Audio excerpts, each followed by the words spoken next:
It is my honor and pleasure to introduce to you today our speaker, Andrew Biggs.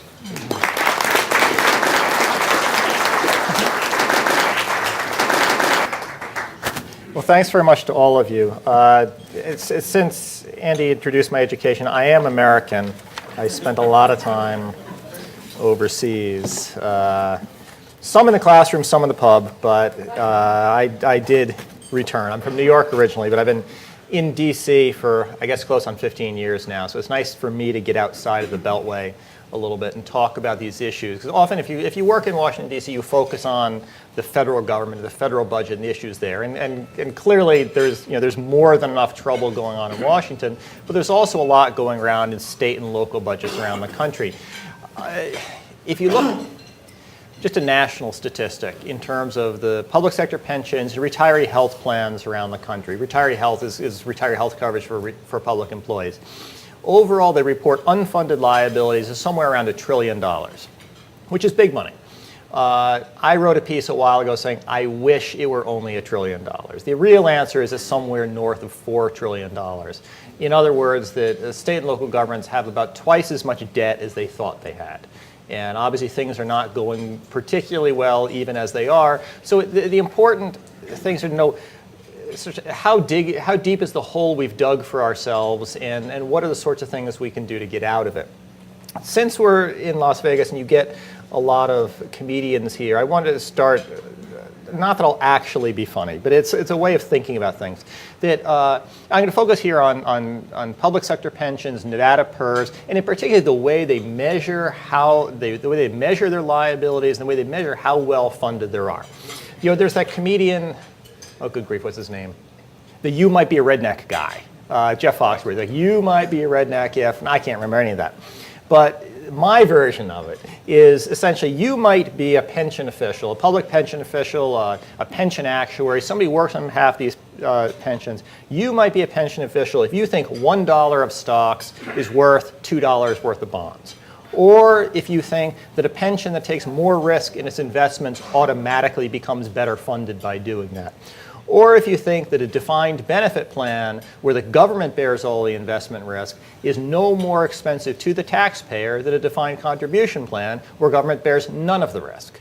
All of the statements I made are literal descriptions of how the pensions measure their finances, how the pension accounting rules work.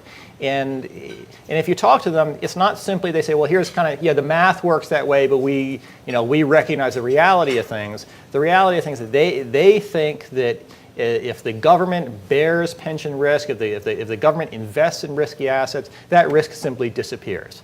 And if you look around the country, and if you look in Nevada, where the contributions that have to be made towards public employee pensions are rising and rising, where people's taxes are being increased, where funding for other government priorities like schools is being shrunk, it's very clear it's not the government bearing that risk. It's individuals in their roles as taxpayers and roles as beneficiaries of government programs.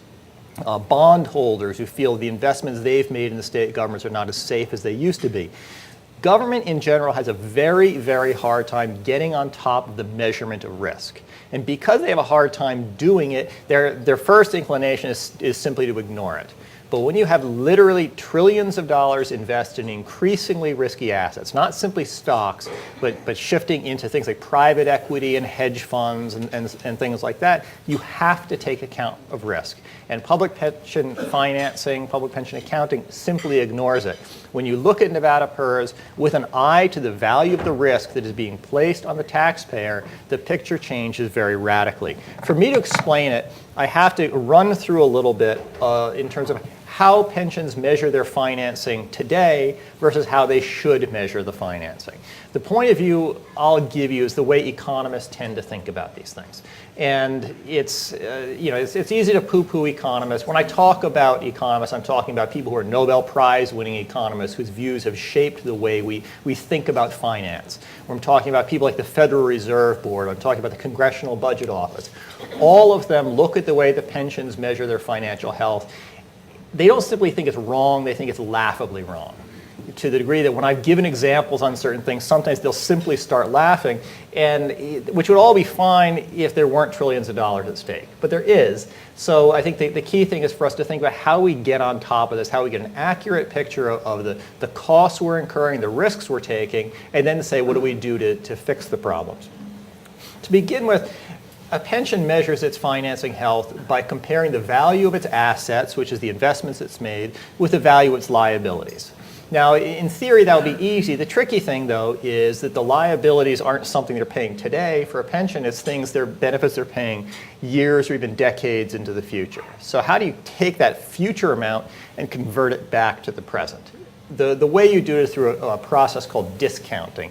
Discounting is kind of like compound interest in reverse. With compound interest, you take a dollar amount today, add interest to it each year until it equals some future value. Discounting is the opposite. You take some future amount and you back off interest each year until you get what's called the present value. You compare the present value of your liabilities to the value of your assets, and if you divide the two, you get your funding ratio. You take your assets divided by your liabilities, and you might say, we're 70% funded. Or if you take your assets minus your liabilities, in PER's case, and you say, well, we've got an unfunded liability of somewhere around $10 billion. That's how things work in terms of measuring the finances.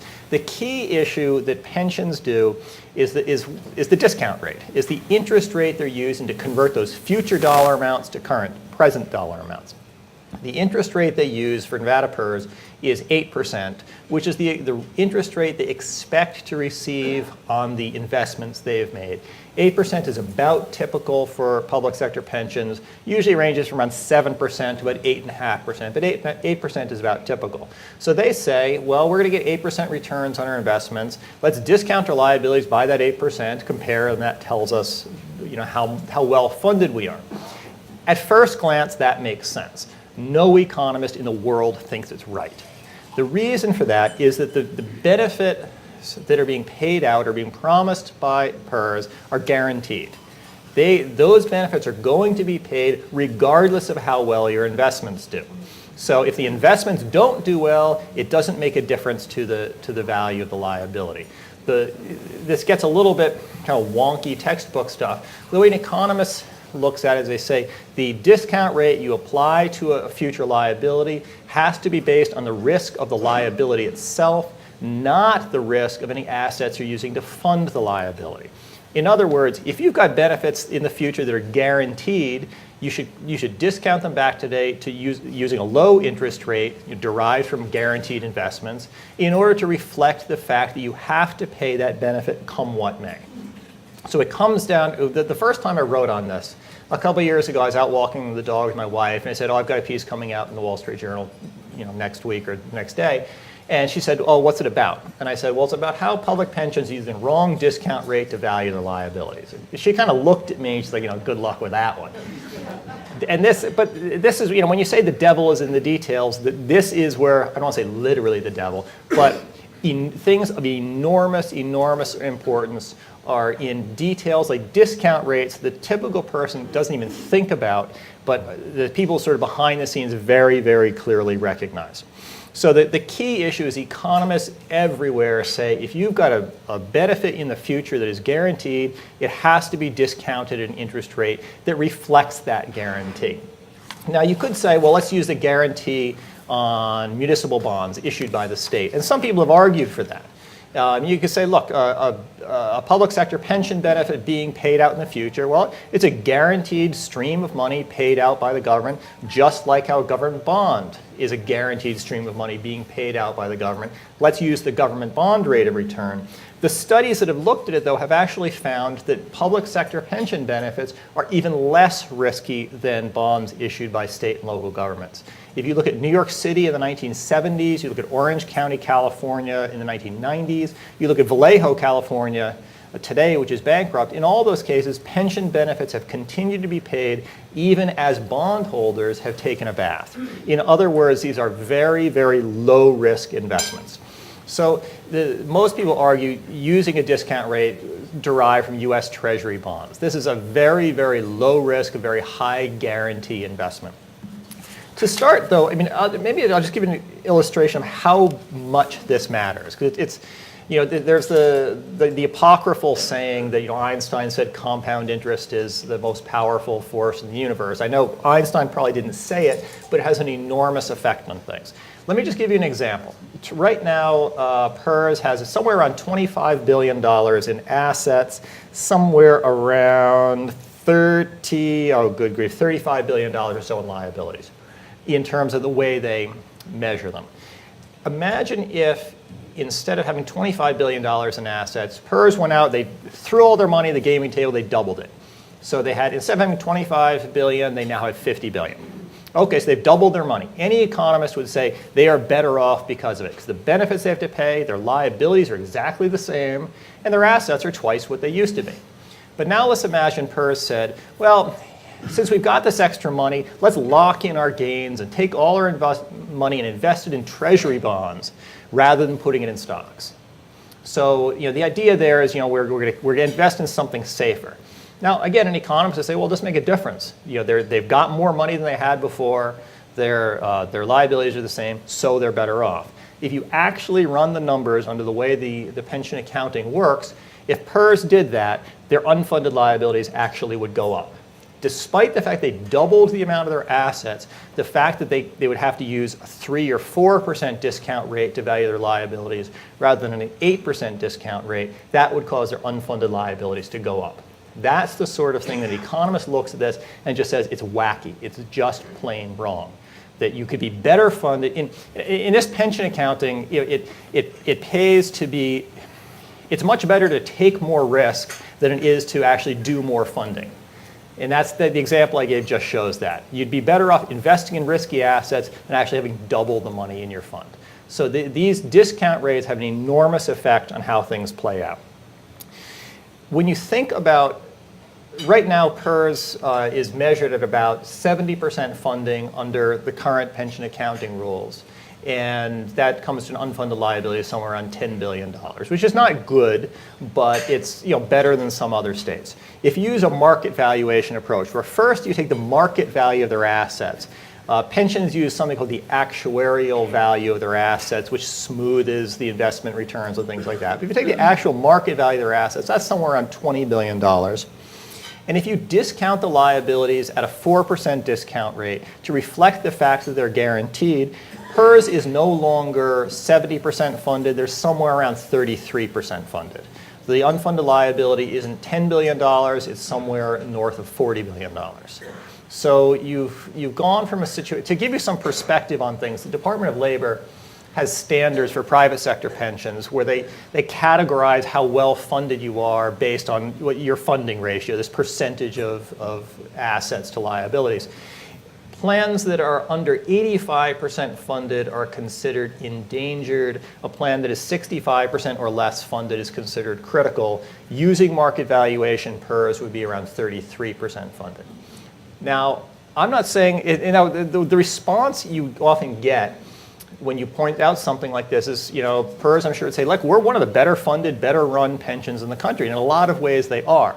But in a lot of ways, that's like being the best looking horse in the slaughterhouse. Or being the top of a very sorry heap. Yes, there are states that are a lot worse off than Nevada. But if using the kind of a rational way of accounting for things, one that fully accounts for the risks being placed on the taxpayer, if you're 33% funded, you've got some issues to get on top of. And that's the thing we need to think about in terms of how much risk are we truly taking? How well are we truly funding these pension systems? If you looked at PERS under market valuation, if you funded the system to truly fully fund and truly meet your obligations, the annual payment would go from around $1.5 billion today to somewhere close to $6 billion. That's how much you would have to do it in order to meet the standards that almost every economist says make sense. One way to think about the value of these liabilities is, imagine if PERS went to a private sector insurance company and said, look, we want you to take these benefit liabilities off our hands. In the UK, actually, this happens fairly commonly. A company will say, look, we don't want to manage all these pension liabilities. We want you, the insurance company, to take these off our hands. The insurance company that's going to charge you to do that, they don't care at all what you're investing your money in. They simply don't care. They care how much money you've got. They care what your assets are. What they care about is the level of guarantee applied to the liability.